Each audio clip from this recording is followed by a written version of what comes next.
کارهای سازندگی و بنیادکاری در همه جماعت و دهات شهر ترسونزاده با مرام ادامه دارد. در جماعت شهرک پخت‌آباد از روی نقشه نزدیک به 50 انشاءات جشنی باید ساخته به استقلال داده شود که تا امروز از جانب صاحبکاران محلی تعمیر راه، کاشانه حسن، مغازه، سرتراشخانه و بنگاه طبی به استفاده داده شده، همه آن فعالیت خوب دارند. بخشیده جشن سیسکولوژی دولتی جمهوری تاجیکستان در جماعت دولت پخت‌آباد شهر ترسونزاده انشاءات جشنی به نقشه گرفته‌ایم که از این تا حال 5 انشاءات فعالیت کرده استودند. در سال 2019 به نقشه گرفتن زیاده از 10 انشاءات دیگر رو به نقشه گرفته استودیم که تا آخر سال به استفاده داده می شود. ما مردم جماعت دولت پخت‌آباد شهر ترسونزاده کوشش به خرج می‌دهیم که جشن سیسکولوژی دولتی جمهوری تاجیکستان را با دستاوردهای بزرگ نوشیدن حرکت می‌کنیم. امروز ساختمان انشاءات جشنی از جمله مرکزهای سودا، نوایخانه، کاشانه حسن، سرتراشخانه و غیرها در جماعت دهاتی به نام ترسون تویچیف شهر ترسونزاده نیز ادامه دارد.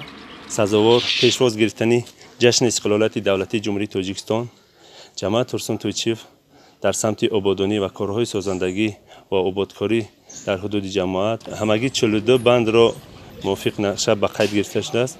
از این نقشه 11 تای آن به پورگی اجرا گردیده است.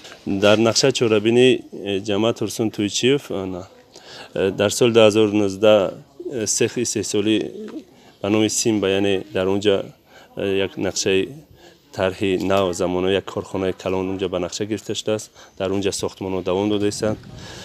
رهبریت این تشکیلات موافق نقشهشون در سال 2019 2020 یعنی میسپارند. مرکزهای سودا، مغازه، اسفل نمودن راه، دیگر نقطه‌های خدمت رسانی هستند که در بخشیده به این جشن در پیش ایستاده ساخته به استفاده دادن حرکت کرده است.